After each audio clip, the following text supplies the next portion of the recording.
Mawalang gabi mga kapatid. Matagal na po ang ulan na ito. Halos mag-isang linggo na po yan. Gawa po ng habagat. Ano po. Meron tayong bagyo pero wala naman nasa Northern Luzon yun eh. Pero yung inahatak po niya yung habagat na ito po nagpapaulan sa ating. Sa malaking bahagi po ng Luzon, Metro Manila, Bicol Region, lahat ng Luzon, western part of Luzon. Ano po. Hindi huminto yung ulan. Ngayon maghapon, hindi huminto yung ulan. Pero hindi naman masyadong, dito po sa amin, walang problema ng baha. Mataas po itong lugar ng Mabalacat, Angles area, Mamban. Pero sa bandang timugang bahagi ng Pampanga, mababa po yun. Malamang may lumubog na yung mga lugar niya. Kaya every year naman po ay nararanasan ng mga tao yan sa mga lugar na bahay na po.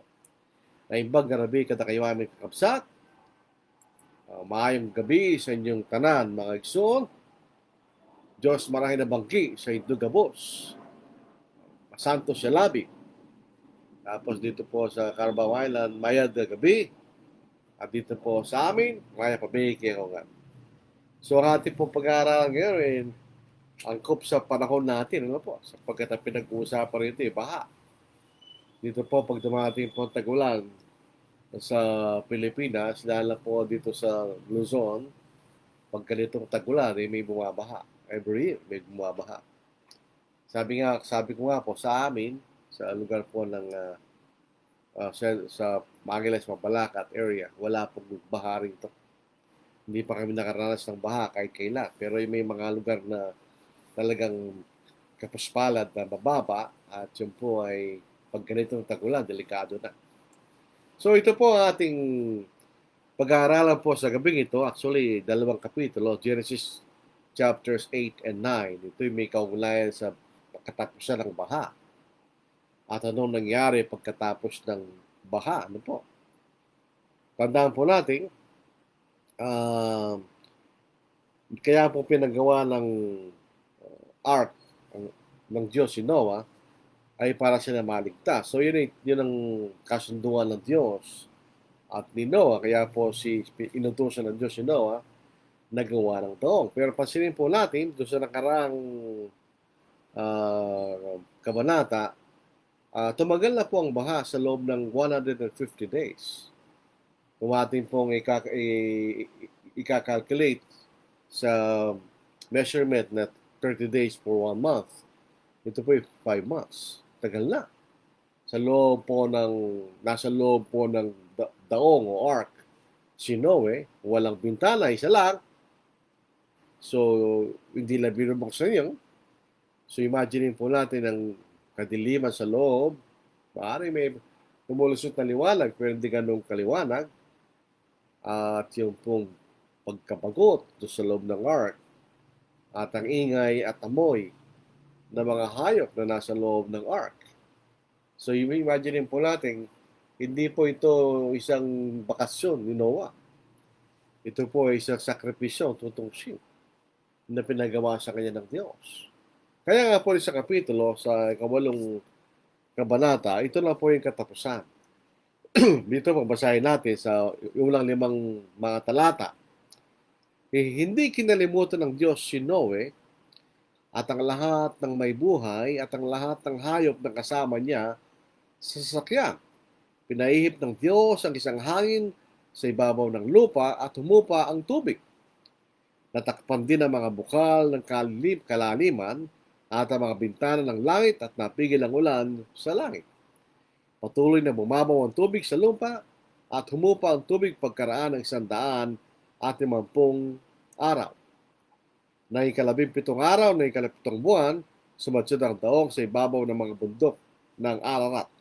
Ang tubig ay nagpatuloy ng paghupa hanggang sa ika-10 buwan. Nang unang araw ng 10 buwan, nakita ang mga taluktok na mga bundok. Isang bagay na mahalaga rito ay yung salitang hindi kinalimutan ng Diyos si Noe. Dito po sa Tagalog, negative ang pagkasulat. Pero sa English, sa New King James Version, and God remembered Noah. Hindi sa nakalimutan niya si Noah, hindi. Hindi ibig sabihin ng God remembered, tinupad niya ang kanyang tipan kay Noah. Dito po sa chapter 6 ng Genesis 17 hanggang 21, basahin po natin. Ako'y magpapadagsa ng baha ng tubig sa ibabaw ng lupa upang lipulin ang lahat ng laman na mahiningan ng buhay sa ilalim ng langit. Ang lahat na nasa lupa ay mamamatay. Ngunit itatatag ko aking tipan sa iyo. Ikaw ay sasakay sa daong, ikaw at ang iyong mga anak na lalaki, ang iyong asawa, at ang mga asawa ng iyong mga anak na kasama mo. At sa bawat nabubuhay sa lahat ng laman, at magsasakay ka sa loob ng daong ng dalawa sa bawat uri upang maingatan silang buhay ng kasama mo. Dapat ay lalaki at babae ang mga ito. Sa mga ibon ayon sa kanilang uri, sa mga hayop ayon sa kanilang uri, sa bawat gumagapang sa lupa ayon sa kanilang uri. Dalawa sa bawat uri ang isasama mo upang ang mga iyon ay manatiling buhay. At magbaho ka ng lahat ng pagkain at imbakin mo at magiging pagkain para sa inyo at para sa kanila. In other words, itong tipan ng Diyos kay Noah o Noe is ay maliligtas sa baha. Kasama ng mga hayop na kasama niya sa loob ng sasakyan. So yun ang tipan ng Diyos kay Noah. At dito ay naalala niya. So mas magandang naalala niya si Moses at naalala ng Diyos si Noah. And God remembered Noah. Kaya nga po ngayon ay tinatapos siya ng Diyos yung baha. Patapos na po yung baha rito, mga kapatid. Pahupa na yung tubig. Ito rin po natin makikita kung babalik tayo sa bagong tipa. Naalala po natin na ang Panginoong Jesucristo pinakita niyang kapangyarihan niya sa mga hangin. At dito ang Diyos ay may kapangyarihan sa hangin. Yun, sabi niya, pinaihip ng Diyos ang isang hangin sa ibabaw ng lupa at humupa ang tubig. Ibig sabihin, nag-evaporate yung tubig. Kasi ang evaporation ay dulot ng init ng araw at saka yung hangin para mag-evaporate ang tubig at maging water vapor. Kaya po umupa yung tubig. Bumaba na. Dito po sa ikalimang talata at ng unang araw ng 10 buwan. So, nagsimula, maalala po natin, ito nagsimula noong ikalawang buwan ng ika-6 na taon ni Noah. Pero ito ngayon ay 10 buwan na. So, ilang buwan yun? 6 na buwan na, di ba? So, 150 days ang baha.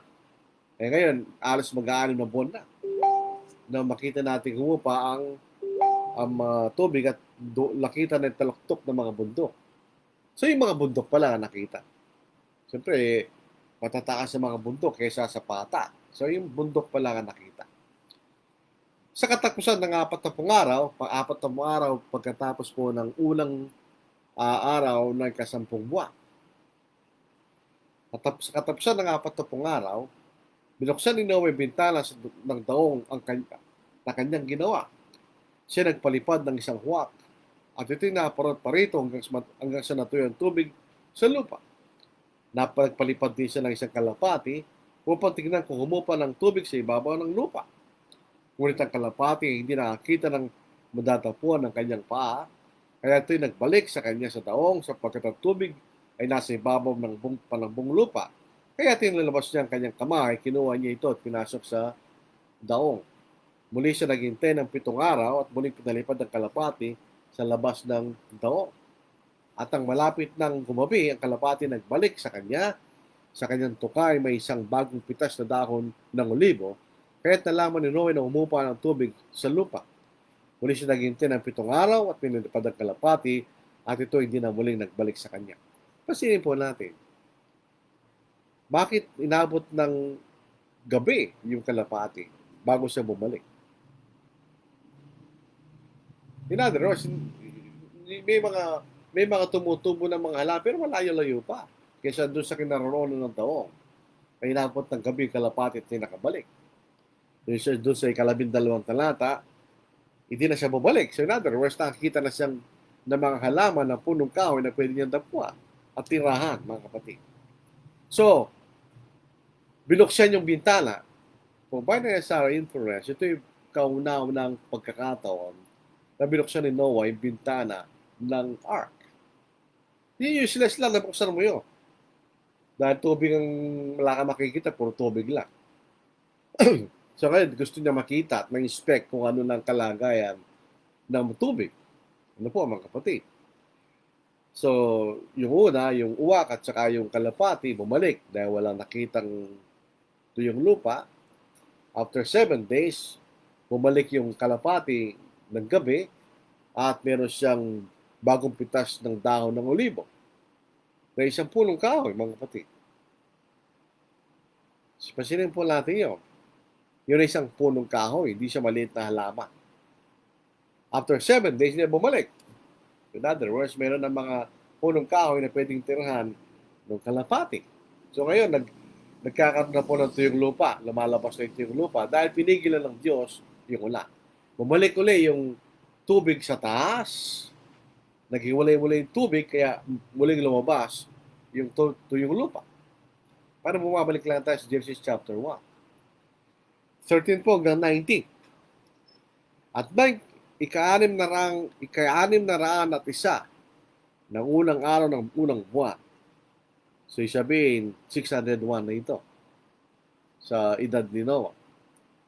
Sa unang araw ng unang buwan ay natuyo ang tubig sa ibabaw ng lupa. Inalis ni Noah ang takip ng dao at tumingin siya at nakita niya ang ibabaw ng lupa ay natayo na. Ba't di siya umalis? Hindi ba pagtuyo na yung lupa, pwede siyang lumabas? Bakit hindi siya lumabas? Iisipin po natin yun. Kasi kung tayo, lalabas ka na. May yung lupa na eh. Hindi lumabas ka na. Pero bakit hindi siya lumabas? Alam po ba niya sagot? Hindi pa siya inutusan ng Diyos. Dito natin makikita ang katapatan ni Noe.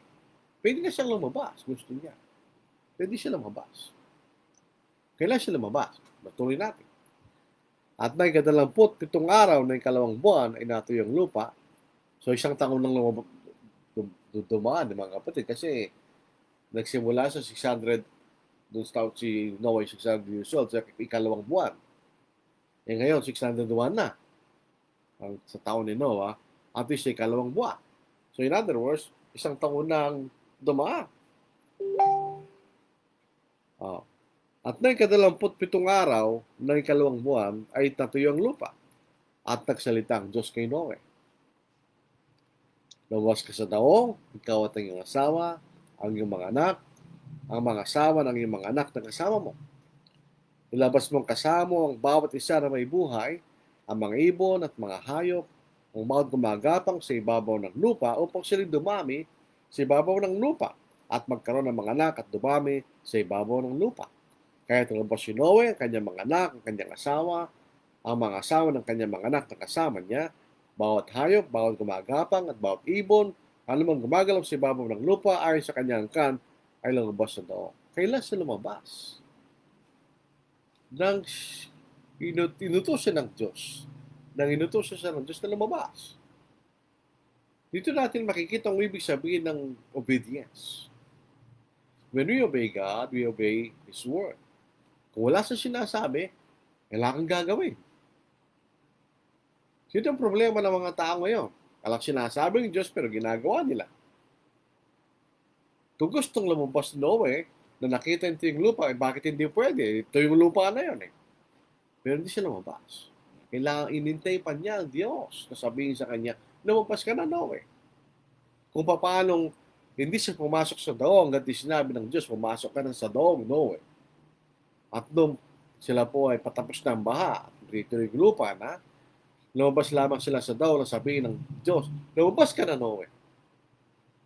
Hindi natin makikita isang perfect example ng perfect obedience. Minsan ng tao kasi minsan gumagawa siya ng sariling diskarte kahit wala sinabi ng Diyos. Mali po yun. Kung sa larangan ng pananampalataya, pwede lamang natin gawin ng isang bagay kung may sinabi ng Diyos. Kung inutusan tayo ng Diyos na gawin natin yung bagay na yun.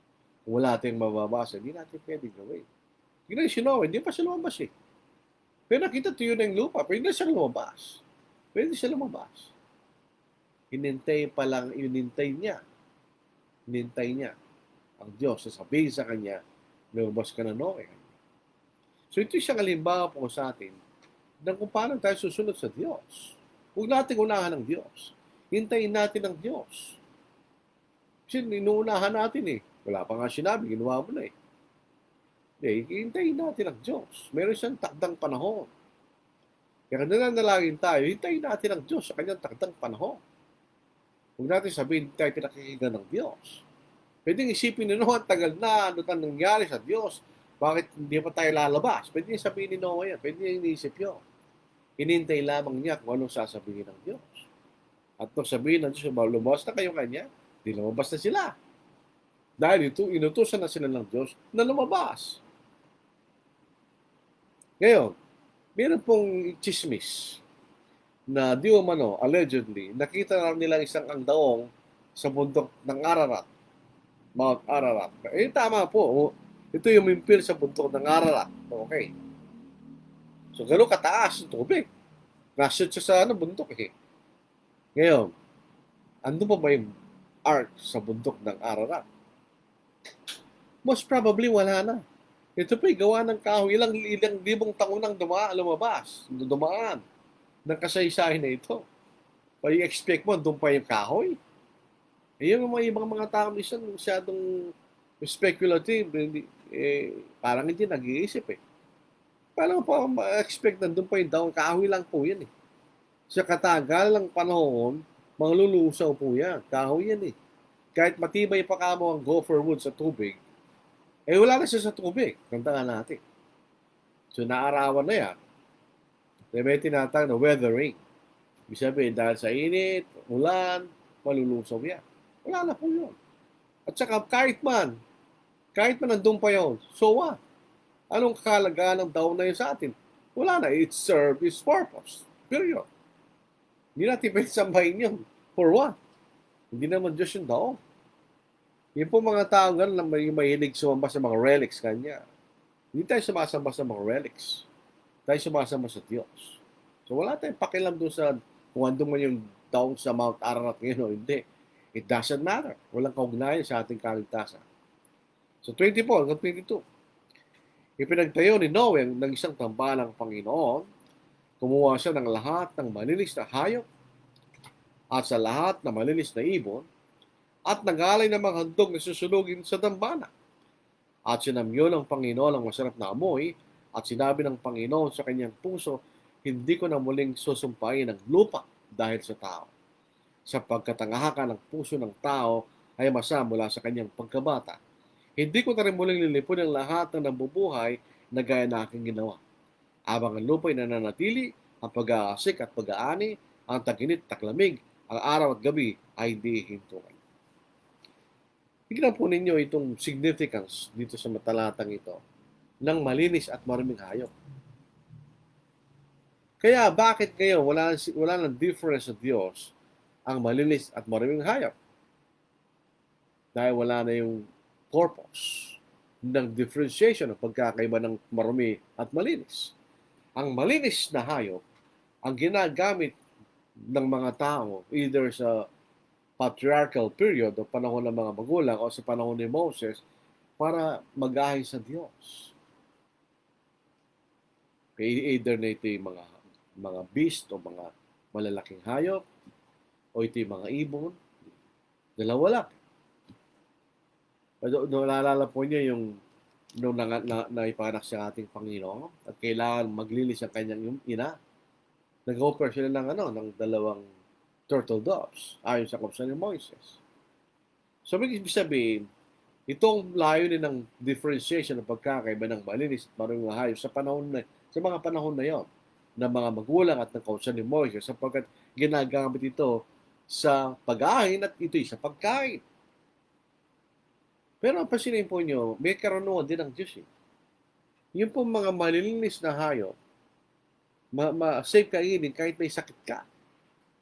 Pero yung mga marunuming hayop, yun ang nagdudulot na sakit sa atin. Hanggang sa panahon natin ngayon. Siguro gano'n, pero actually ang purpose niya ay for offering at sa pagkain. So, yun po, okay, pero wala na kasi yan. Hindi na tayo nag-aain ng mga hayop. So, wala nang diferensya kung malinis o marumi. Okay, pwede mong kain, bahala kung anong pipiliin mo. Hindi pwede, mamaya makita sa Genesis chapter 9, pinayagan kumain ng laman ng mga hayop ang tao for the first time. Dito po, pansinin niyo, gumawa ng damba na sinawi sa Panginoon. So ito sa panahon ng mga magulang, ito yung paraan ng pagsamba nila sa Diyos. Gagawa sila ng altar at doon sila mag-aahin ng mga hayop na susunugin. Yun ang paraan ng pagsamba nila. So papasin po natin, ang pagsamba sa mga magulang, ang pagsamba sa kautusan ni Moises, at ang pagsamba sa atin ay magkakaiba. Dahil magkakaibang utos ng Panginoong Diyos sa pagsamba sa iba't ibang panahon.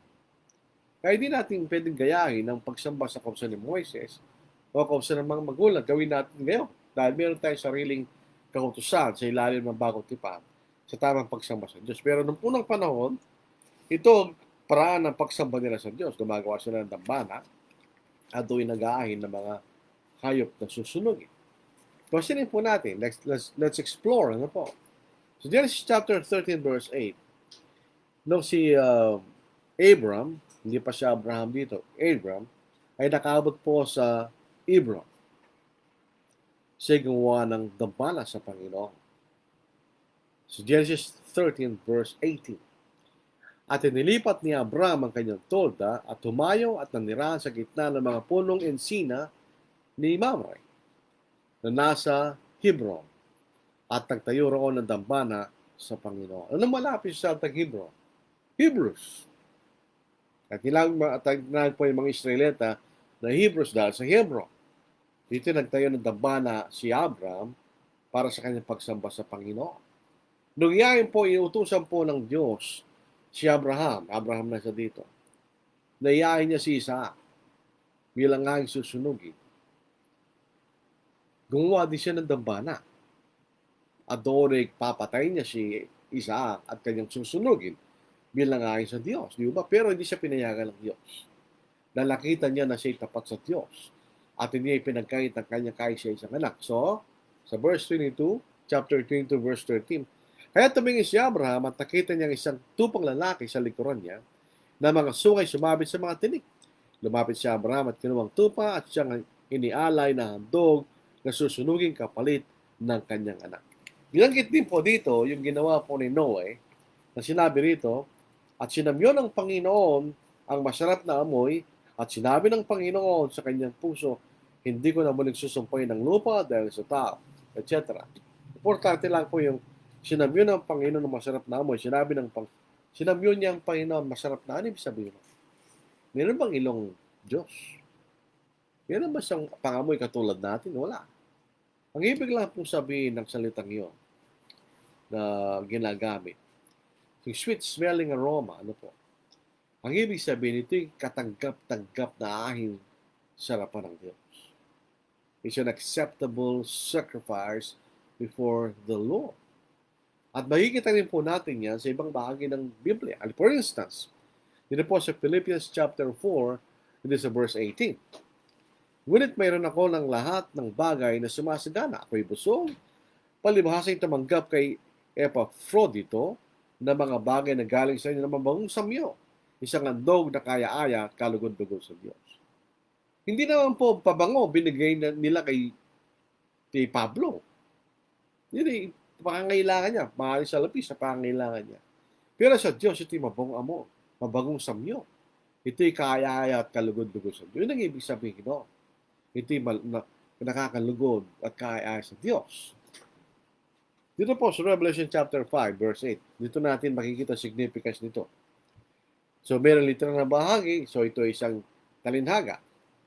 Pagkakuha niya sa aklat, ang 4 na nilalang na buhay at ang 24 na matatanda ay nagpatira pa sa harapan ng kordero ng bawat isa may alpa at ang mangkok na ginto na puno ng insenso na sa mga panalangin ng mga banal. Bakit insenso?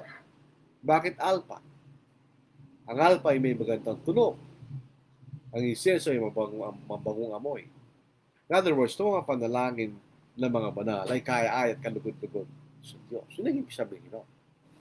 Nga isipin natin ng Diyos ay merong pangamoy. Wala po siyang ilong. Wala siyang physical na katawan na katulad natin. Bagamat kung siya binabanggit ang mata ng Panginoon ay nasa mga batuin, wala siyang matang katulad natin. Pero nakikita ng Diyos ang ginagawa natin. Kaya ang tayong matuwid, nakikita niya ang ginagawa natin. Pero wala siyang matang katulad natin. Pagkat hindi naman po siya physical, siya spiritual. Anong itsura niya? Hindi natin alam. Malalaman lang natin itsura ng Diyos pag nakarating na tayo sa langit. Dahil maging katulad natin siya at makikita natin siya na mukhaan, face to face. So ito pong katapusan ng chapter 8. So hindi nakalimutan ng Diyos si Noe. At sila'y pinalabas sa ark. At sila'y nagsimulang mamuhay na normal bilang mga tao. So Genesis chapter 9. Binasbasan ng Diyos si Noe at ang kanyang mga anak at sa kanila'y sinabi, kayo'y magkaroon ng mga anak at magpakarami at inyong punuin ang lupa. Naalala po natin, this is the same command to Adam. Ito parehong utos kay Noah. Parehas na sugo kay Adam. Ano po? So, ang mga lahi ng mga tao sa kasalukuyang panahon ay nanggaling sa mga anak ni Noah. Kay Ham, kay Japheth, at kay Shem. Doon lang tayo lahat nanggaling. May kani-kanya mga lahi na naging mga lahi itong mga anak ni Noah.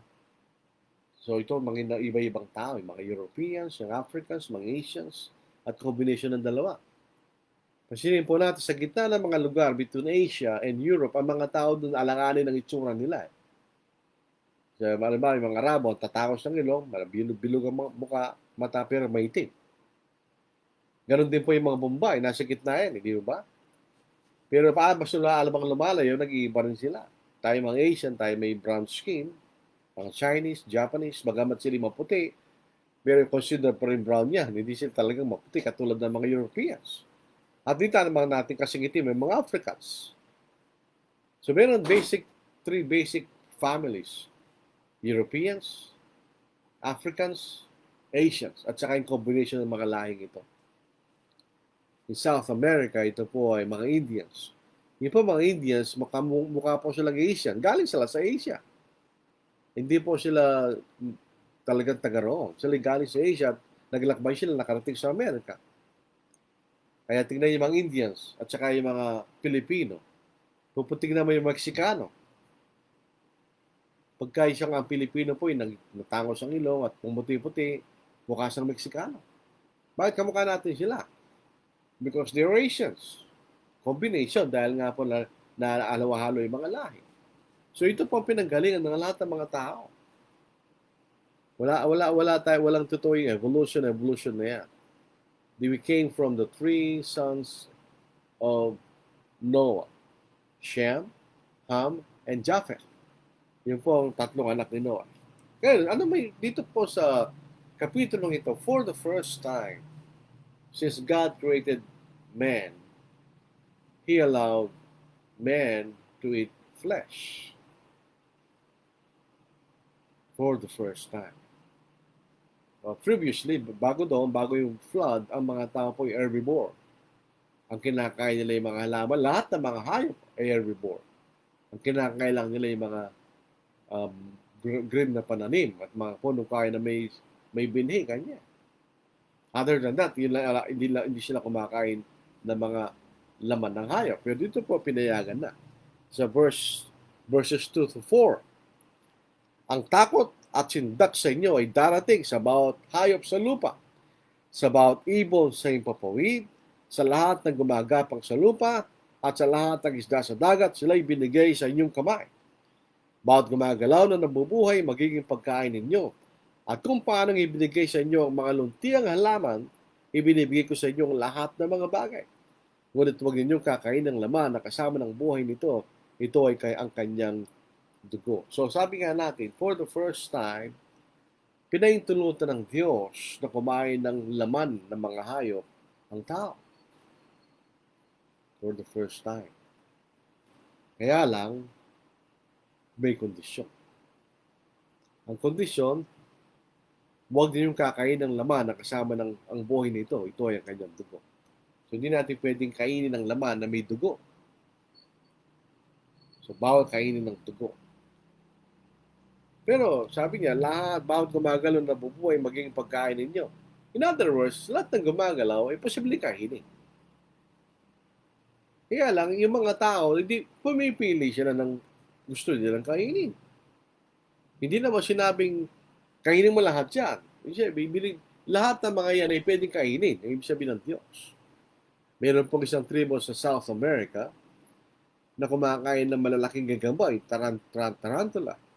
Ang ginagawa, tinatanggal yung mga paa, binabalot sa isang uri ng dahon at ito ay iniluluto sa apoy. At kinakain nila gagamba. Meron ko nakitang tao na kumakain ng butiki. Kamo eh. Dahil hindi ka sanay.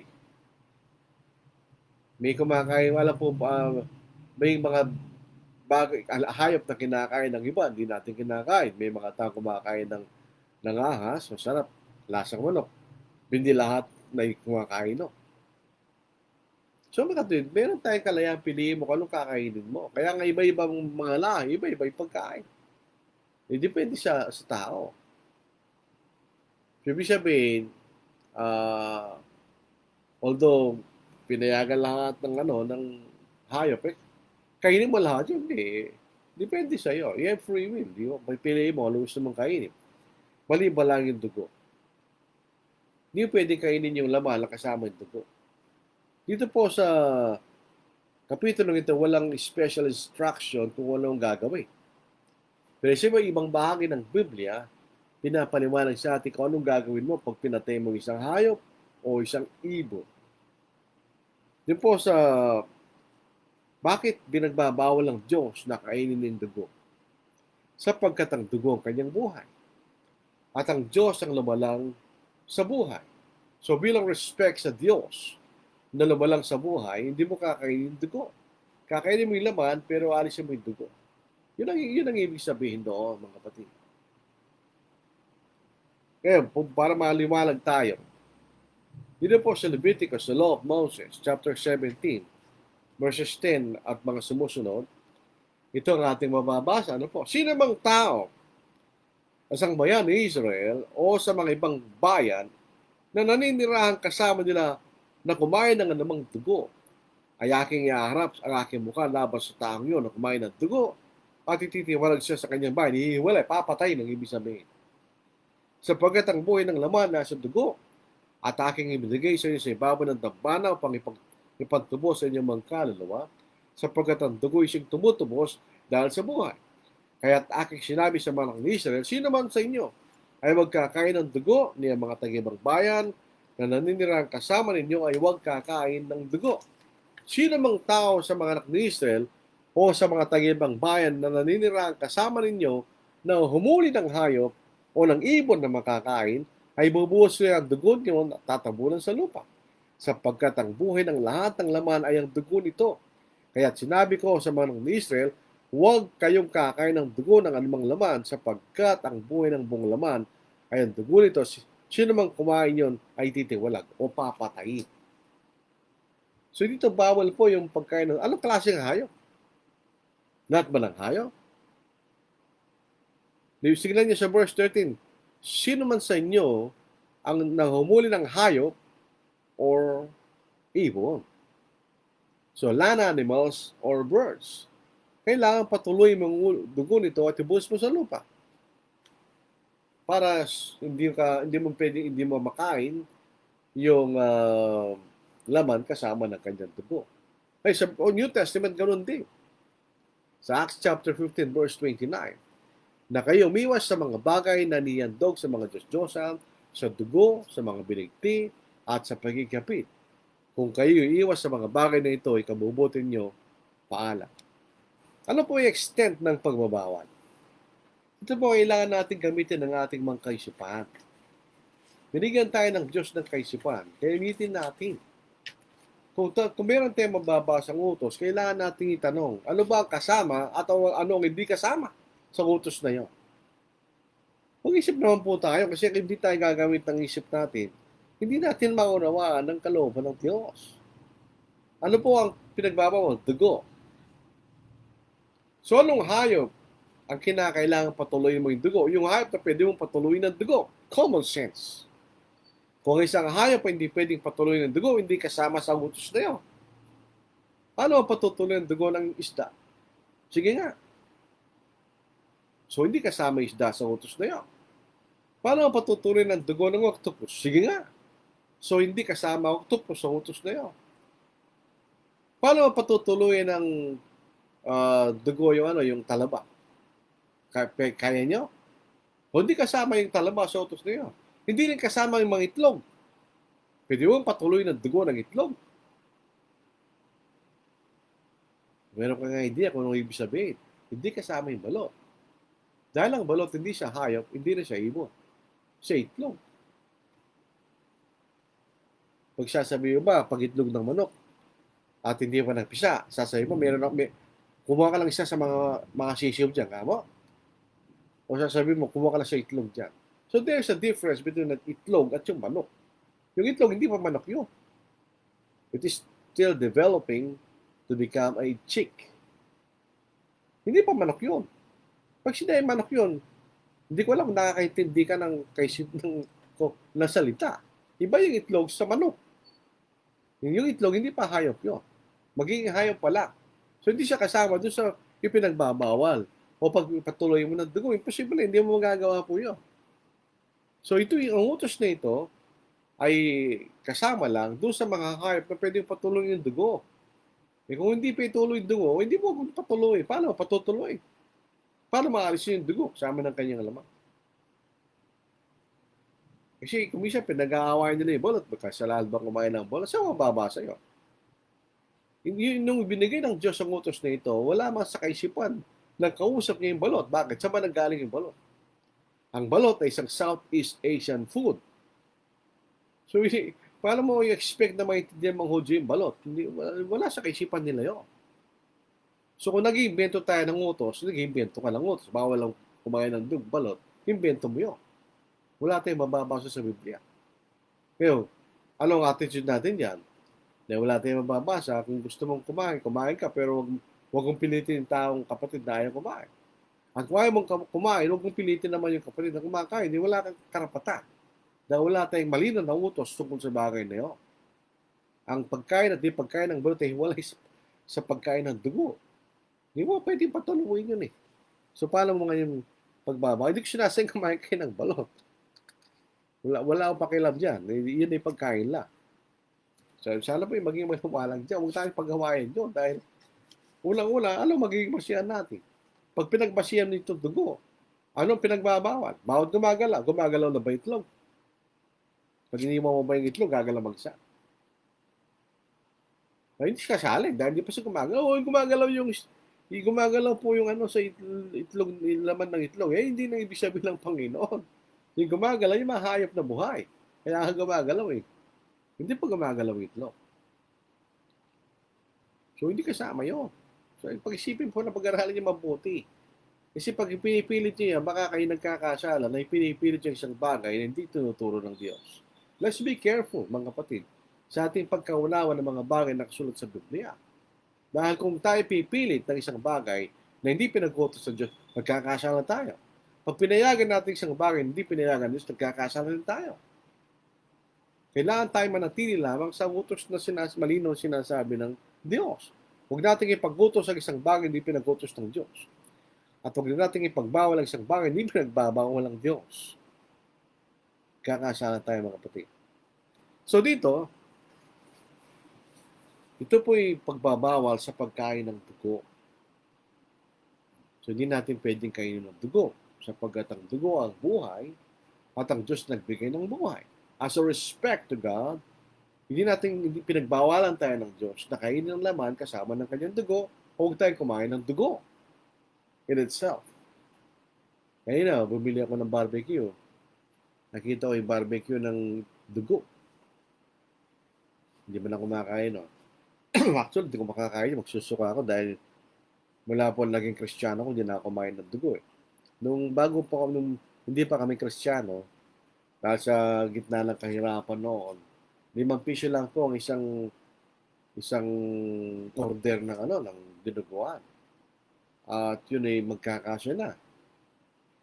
Kaya napurga kami dyan sa dinuguan na yan. Pero naging Kristiyano kami, hindi na kami kumain yan. So ako yung naging Kristiyano 1981. February 1981. Nung ako'y nag-aaral pa sa universidad, hanggang ngayon. So imagine nyo, 1981, 2000, 2021 na ngayon, ilang taon na yun. Hindi ko ma-calculate yan, i-minus natin. Minsan, humihina na rin tayo sa 2021 minus 1981. 40 years na ako, hindi ko makakain ng dinuguan. Hindi nga ako tumatakam-takam pag nakikita ko ng dugo eh. Nagsusuka ako dahil hindi na ako sanay.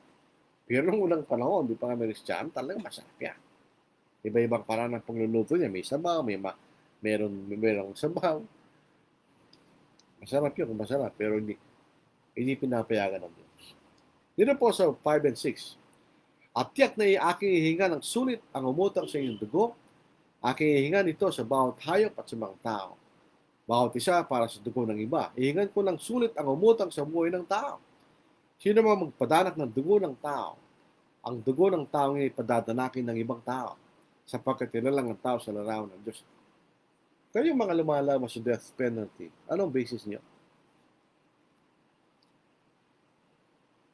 Ito ay death penalty. Sabi ng Diyos sino bang padanak ng dugo ng tao, ang dugo ng tao ay may padadanakin ng ibang tao. So this is a death penalty. Sasabihin natin, bawal yun. Labag sa kalooban ng Diyos. Ang Diyos nagsabi yun Bakit gano'n? Dahil ang tao nilalang sa larawan ng Diyos. Wala kang karapatan, patayin mo siya na walang dahilan. Kaya kung ikay nagkasala laban sa pamahalaan, ay ikay pwedeng patayin dahil binigyan siya ng karapatan ng Diyos. Pero kung walang dahilan at pinatay mo yung tao, may papatayin ka rin. Kaya yun ay death penalty. Ako po, naniniwala ako na ang death penalty pwedeng gawin kung gusto ng isang pamahalaan. Dahil ang tao niya lang sa larawan ng Diyos. So hindi yung just pwedeng lapastangan ng isang tao na nilang ng Diyos sa kanyang larawan. Yun ang ibig sabihin ng talatang ito. Doon po sa Law of Moses, kung pag-aaralan niyo, after Exodus chapter 20, yung mga sumusunod na kabanata, kapag ang isang hayop ay pinatay niyang tao, papatay yung hayop na yun. Hindi po ka nagbumura. Papatayin po yung hayop na pumatay doon sa tao. Basta po pinatay ka ng hayop. So yung makikita niyo, kahit hayop kay tao, papatayin pag pumatay ng tao. Maniba lang hindi sinasadya. Yun po yung mga sa Old Testament, sa Law of Moses, cities of refuge. Kung makapatay ka na, hindi mo sinasadya, patatakasin ka doon para hindi ka mapatay ng kamag-anak nung pinatay mo. Pero otherwise, kay papatay pag pumatay ka ng tao. Sa ikawalo, hanggang sa ikalabing-7, mahaba po ito. At nagsalita ang Diyos kay Noe at sa mga anak na kasama niya sinasabi, narito aking tinatatag ang tipon sa inyo at sa inyo mga anak na susunod sa inyo at sa bawat nilikang may buhay na kasama ninyo, ang mga ibon, ang maamong hayop, ang bawat mailap na hayop sa lupa na kasama ninyo, sa lahat ng lumabas sa daong sa bawat hayop sa lupa, aking pinagtitibay ang aking tipon sa inyo, hindi ko nalilipunin ang lahat ng mga tao sa pamamagitan ng tubig at baha at hindi na magkakaroon pa ng bahang magwawasak sa lupa. Sinabi ng Diyos, ito ang tanda ng tipang gagawin ko sa inyo at ang bawat nilalang na may buhay na kasama niyo sa buong panahon. Inilagay ko ang aking baghari sa ulap at ito'y magiging tanda ng tipan ko at ang lupa. At kapag tinipon ko ang mga ulap sa ibabaw ng lupa, ang baghari ay makikita sa ulap. Alalahanin ko ang aking tipan sa inyo at sa bawat nilalang na may buhay at ang tubig ay di na magiging babahang lilipol ng lahat ng nabubuhay. Kapag ang baghari nasa lupa, ito'y aking makikita at maalalang walang hanggang tipan sa pagitan ng Diyos at ang bawat nilalang na may buhay sa ibabaw ng lupa. Sinabi ng Diyos kay Noe, itong tanda ng tipan aking itinatag sa lahat na nabubuhay sa ibabaw ng lupa. Anong ibig sabihin nito? Pero sabi namin, pinagkakabaha pa rin ka natin at may meron di pa rin namamatay sa baha. Hindi yun. Ang sinasabing baha rito ng Diyos, yung baha sa buong sanglibutan, hindi na niya gagawin yan. Yun ang tipan niya. So hanggang ngayon, sinusunod ng Diyos yun. Hindi na niya papatayin ng tao sa pamagitan ng baha sa buong sanglibutan. So ito'y pangako ng Diyos kay Noe at sa mga hayop. Hindi ko na kayo papatayin ganyan. Dahil yun ang kanyang pangako at tipan. So hindi lang dalawang tipan sa Biblia, marami. So hindi lang one eternal call, hindi, maraming tipan sa Biblia. May tipan sa pagitan ng Diyos ng mga tao, isang tao, pagitan ng Diyos sa mga bansa. So ito siya halimbawa sa mga tipan. Ang rainbow po, scientifically speaking, ay na-form pagka ang ulan at tubig ay dumaan sa liwanag na galing sa araw. Ang mangyayari doon ng tubig ay magiging prism. Ang prism po ay isang salamin na pag dumaan doon ng liwanag ng araw, ito po yung lalabas po yung iba't ibang kulay ng rainbow. So yung ulan ay nag-act na prism. Pag medyo umulan ng konti, at mayroong mga ulap at mayroong pa rin araw, makikita mo yung rainbow. Nakikita na ba kayo ng rainbow pag umuulan? Katulad ngayon, hindi. Makikita mo lang ang rainbow pag umuulan at mayroong pa rin araw. At dadaan yung tubig doon sa sinag ng araw at yun na magiging rainbow sa taas. At yun ay tanda ng tipan na hindi na niya papatayin ang mga tao sa pamagitan ng baha sa buong sanglibutan. Yun ang makita natin tipan. So, sa verse 18-19, ang mga anak ni Noe na lumabas sa daong ay sina Shem, Ham, at Japheth. Si Ham ay siya naging ama ni Canaan. Bakit niya binanggit siya? May meron siya babanggitin later on. Ang mga ito, tatlong mga anak ni Noe, at sa kanila nagmula ang lahat ng tao sa lupa. Lahat ng mga bansa sa lupa ay nanggaling sa tatlong anak ni Noe. So makatwid, yung mga Canaanites at saka yung bansang Israel, hindi sila magkalahi. Ang mga Canaanites ay galing kay Ham. Ang mga Israelites ay galing kay Shem. Narinig na po niya yung salitang Semitic. Ito yung ginagayad po sa lahi ng Israel. Dahil ang Israel ang galing kay Shem. At si Japheth, ito nang galing ng mga Europeans. Actually, yung mga Europeans, presumably ay mga Indians, mga taga-India, Indo-Aryan race ang tawag dyan. So yung mga Indian ay pinanggalingan ng mga Europeans. So kaya yung po may later makikita natin yung mga pamilya ng mga wika sa Genesis chapter 10. So doon tayo nanggaling. Tatlong anak ni Noah. Dito po sa susunod na babasahin natin, sana po yung mga naglalasing, makikita niyo ang paglalasing ay masama. One thing is, alcohol itself is not good. Malaki pong bagay sa Biblia, sinasabi niya na ito ay nakakasama sa atin. Hindi lamang sa ating katawan, kundi sa ating pag-iisip. At dito po, sa kauna-unang pagkakataon, nakita natin ang kasamaan ng alak. Ang totoo nito, itong nangyari dito, ay hindi pati yung mabagsik na alak. Baka ano lang po, yung natural fermentation lang ng grapes. Basahin po natin. Ang mga anak ni Noe na lumabas sa daong, teka muna, sa verse 20.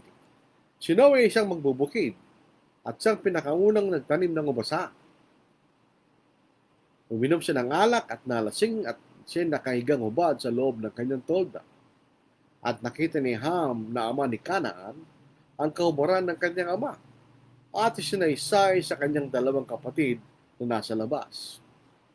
Kumuha siya ng Shem at Japheth ng isang balabal, inilagay sa balikat nilang dalawa, lumakad ng patras, at tinakpan ng kahubaran ng kailang ama. At ang mukha nila ay patalikod, at di nila nakita ang kahubaran ng kailang ama. Nakita ni si Noe nagising si Noe sa kanyang pagkalasing. So, si Noe nalasing. At nalaman ang ginawa sa kanya ng kanyang bunsong anak. Nakedness is shameful. Hindi tayo nung tayo lalangin ng Diyos, si Adan at si Eva, sila hubad. Pero bago siya nagkasala, there is nothing shameful in being naked. Pero sila nabuksan ang kailang kaisipan dahil kinain nila pinagbabawal na punong kahoy, then nakedness became shameful. Nakahiya. Kaya dapat nating itago ang ating kahubaran. Ang mga babae, lalo na dahil sila'y nilalang ng Diyos ng kanilang katawan, ay maganda sa paningin ng lalaki. At merong natural na kahihiyan ng babae, kaya hindi na nilalabas yan, tinatago rin nila. Kaya nga po yung salitang sa 1 Timothy chapter 2, either shamefacedness ng King James Version or shamefastness ng American Standard Version. Ito yung babae na pagka, halimbawa, ay aksidente, ay may lumabas sa kanyang tinatago sa kanyang katawan, ay namumula dahil sa kahihiyan. Wala na ata kayo niyan. Yung ganyang klaseng kaisipan ng mga babae ngayon. Pero dito po, nakita ang kahuboran ni Noe. At yun po ay kasalanan. Dahil yun ay kahihiyan. Ang dapat ginawa ni Ham ay tinakpan niya. Yung kahuboran ng kanyang ama. Hindi niya tinakpan eh. Kung ano nangyari, di natin alam. Maraming sasabing inabuso lang ni Ham ang ama niya. Hindi natin alam yun. Bakit mo sasabihin yun? Ang nakita lang natin, nakita niya ang kanyang kahuboran. At yan po ay kasalanan. Later was all sa law of Moses sa Leviticus chapter 18, 6-19, pero basahin lang po natin yung dalawang verses 6-7. Huwag lalapit ang sino man sa inyo sa kanina mang kanyang malapit na kamag-anak upang ilitaw ang kahuboran. Ako ang Panginoon.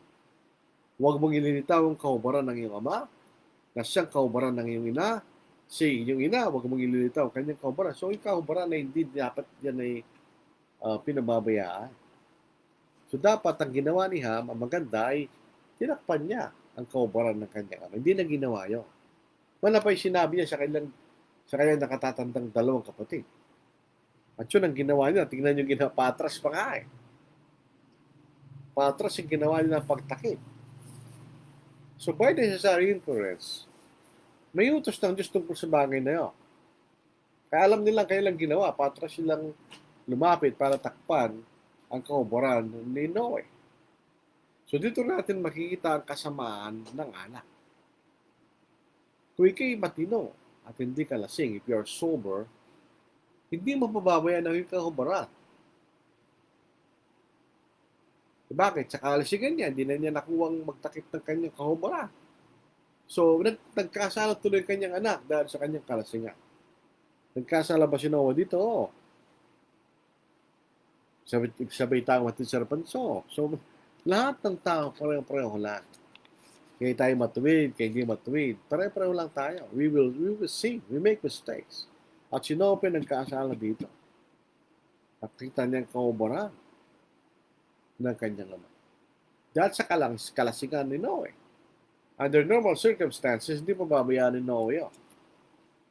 Hindi ba lang kung nasira ng yung bait, halimbawa yung mga tinatawag nating taong grasa, ay tako ba dyan, nasira ng bait nun eh.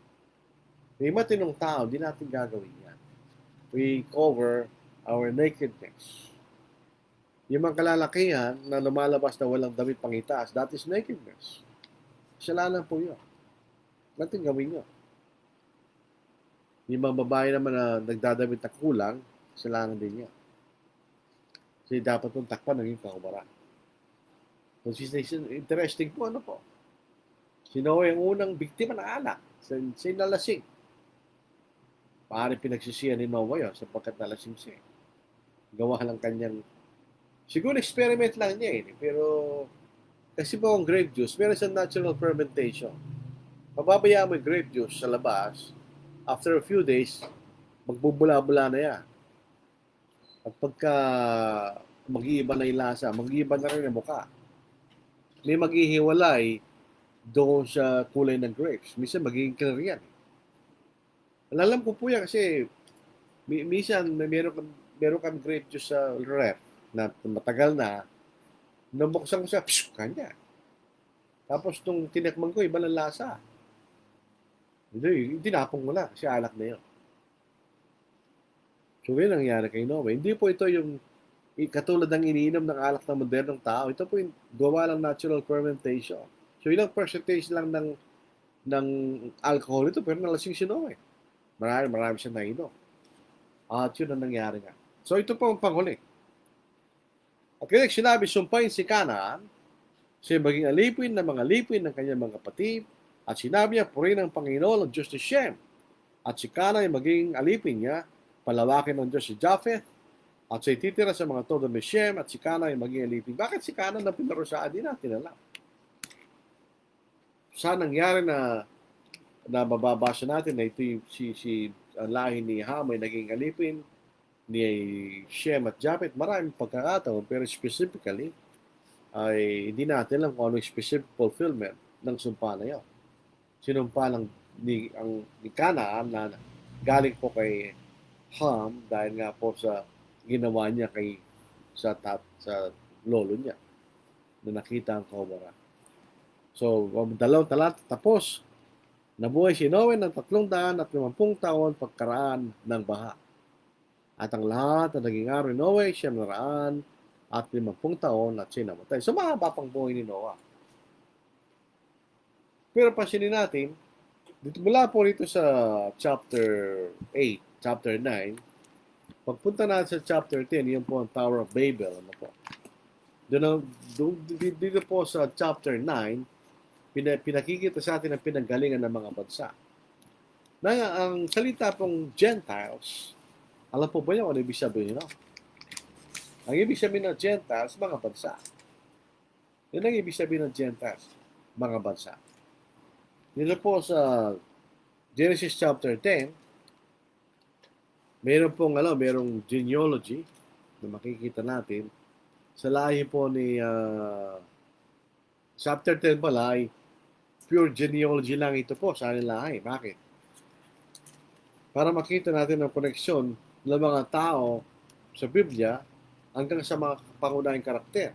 Ang susunod na makikita natin pangunahing karakter dito ay walang iba kundi si Abraham.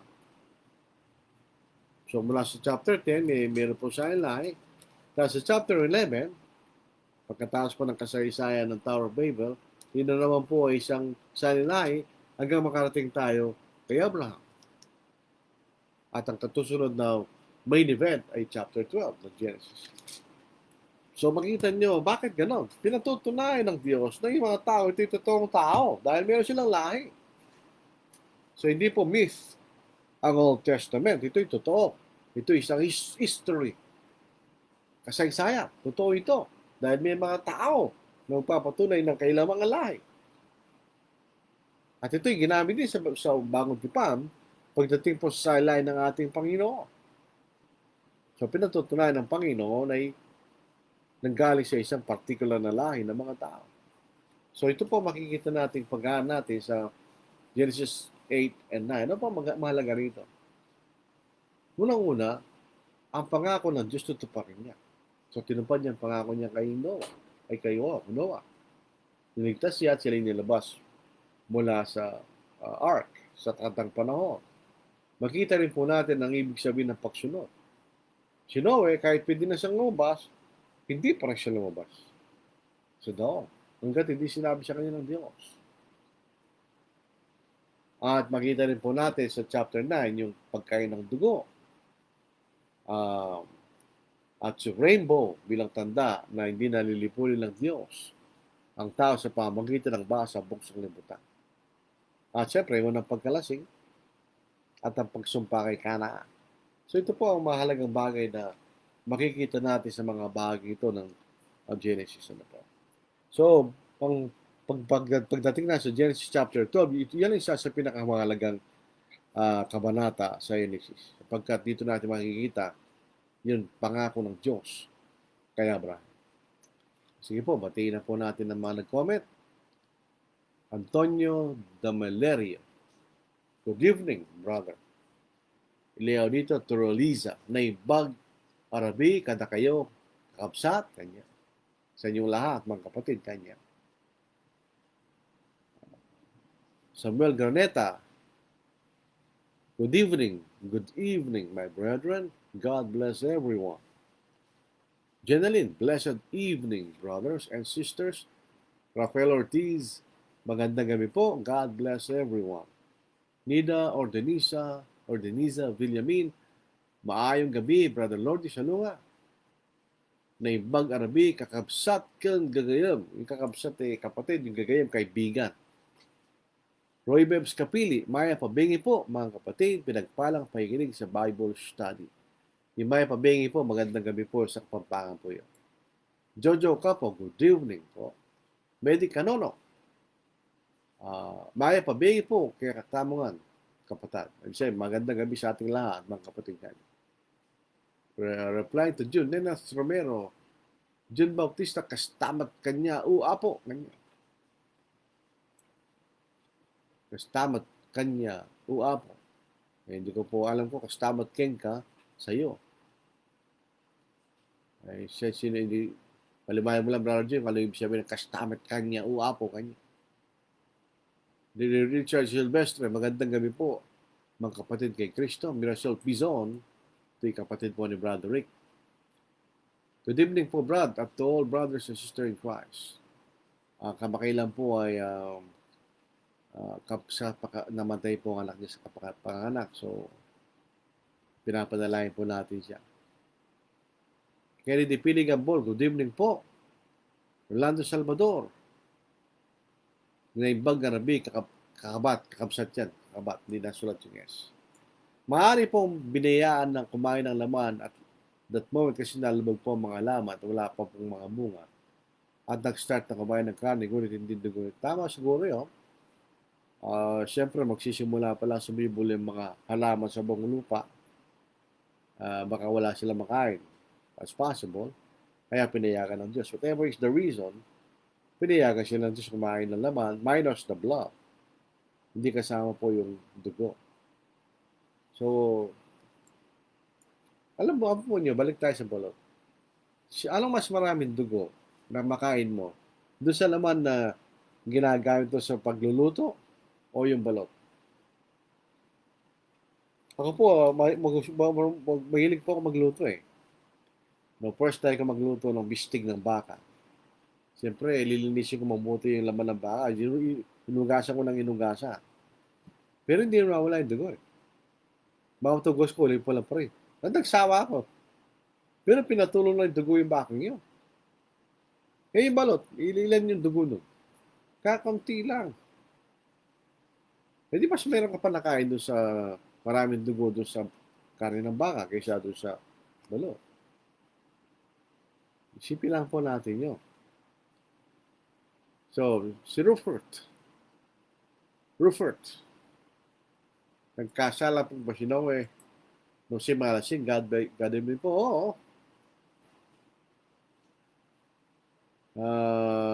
Although first time siyang nabiktima. Pero kung ito'y kung pinagbawal ng Diyos later on, maaaring ito'y masama from the beginning. Kasi alam niyo, ang grapes ay pagkain yan eh.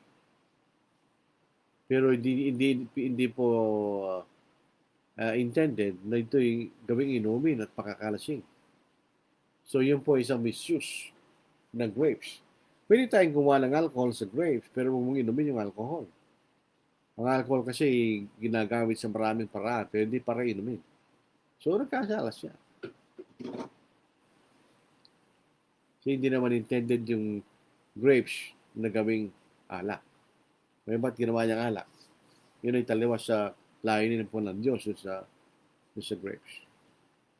Wala akong nakikitang tanong. Meron pa po mga tanong. Ano po?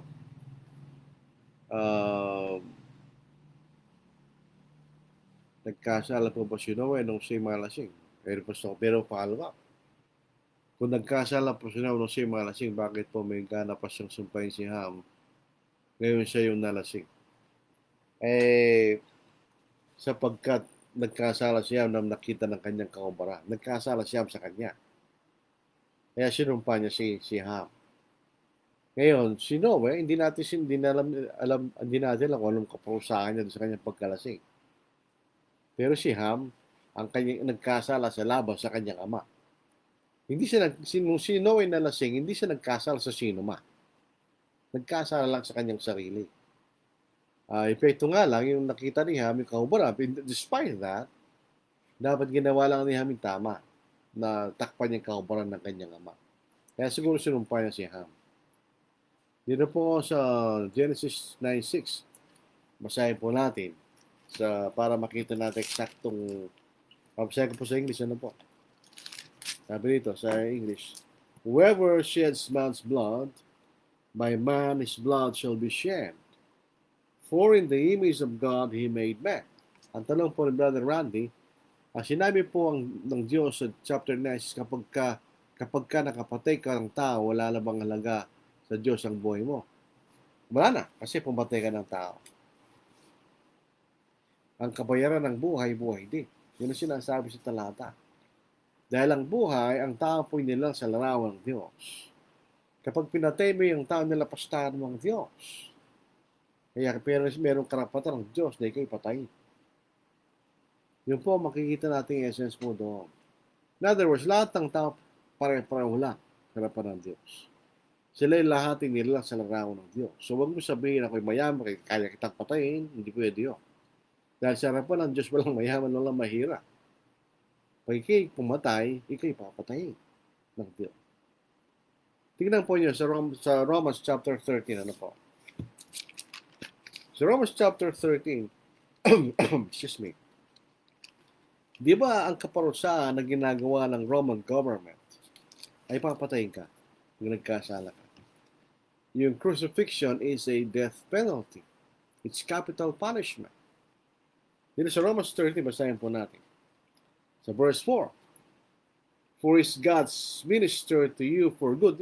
Iniwalagin natin to. Ang salitang minister, hindi ibig sabihin na kayo tagapangaral ng Ebanghelyo. Hindi.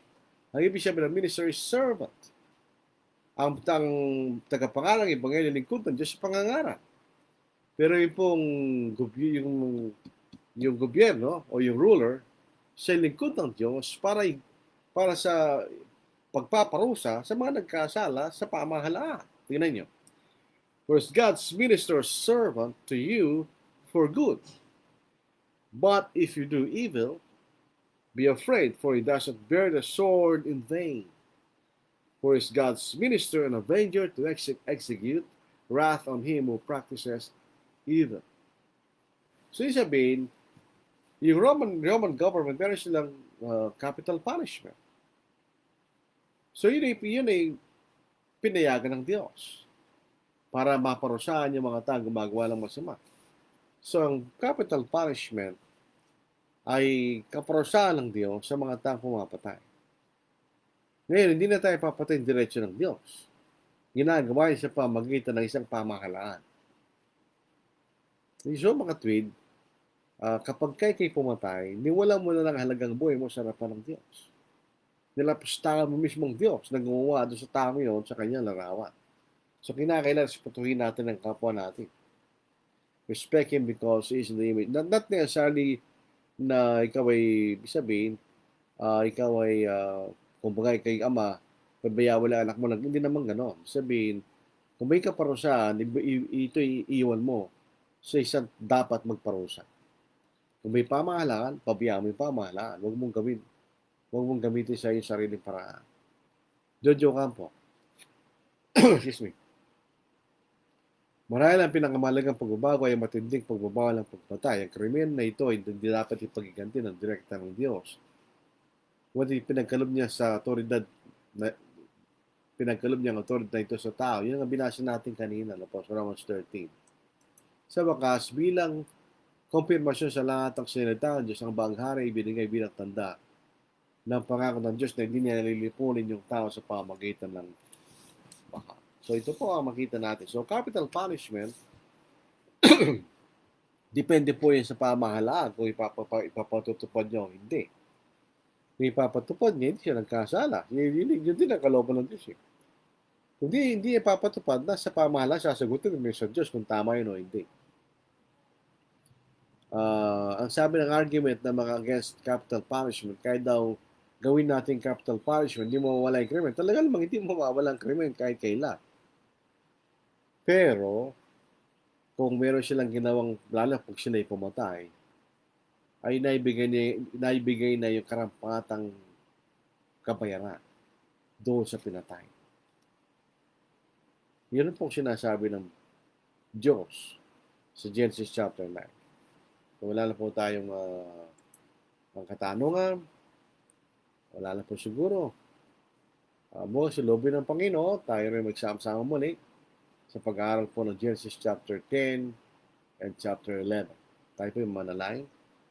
Ang banal kayo po ay papasalamat muli sa inyo sa lahat ng biyayang ibigay sa amin sa iyong pangangailangan sa araw-araw. At lalo higit sa lahat ang kaligtasan na ibinigay sa amin sa pamagitan ng anak o Diyos. Kayo po ay nagpapasalamat sa inyong salitang ibinigay sa amin. Ito pong lilaw sa aming mga paa at ilaban sa aming mga landas upang huwag kami maligaw. Upang kayo makaabot sa langit na iyong pinangako sa amin ng Diyos. Nawig matigas sa aming mga ulo, kundi buksan na yung mga mulot, mga kaisipan namin upang unawain ang iyong kalooban ng Diyos sa tamang paraan. Patawain niyo kami sa iyong pagkakasala. Dinadalayan po namin mga kapatid na nasa baling ng karamdaman, o nasa baling ng kalungkutan, o nawalan ng mahal sa buhay. Sana po sila inyong gawin niyo sa kailan nararapat, sana sila maging matatag at huwag mawala sa pananampalataya sa inyo, Diyos. Sana po sa araw ng bukas ay ibigay niyo uli ang karagdagan ng buhay. Hindi na dalangin namin ng mga nasa pamahalaan na sana sila ay magkaroon ng malinong kaisipan at ipatupad lang ang batas sa inyong kalooban para sa ikabubuti namin ng Diyos. At ang mga bagay tayo manginigis na ginampangalan ng Kristo. Amen. Maraming salamat mga kapatid. Mag-ingat pa rin tayo kahit nabukuna na tayo. Bakuna po, hindi guarantee hindi ka magka-COVID, pero ito'y guarantee na hindi ka na mamamatay kung sakali kayo magka-COVID. Maraming salamat. Stay safe.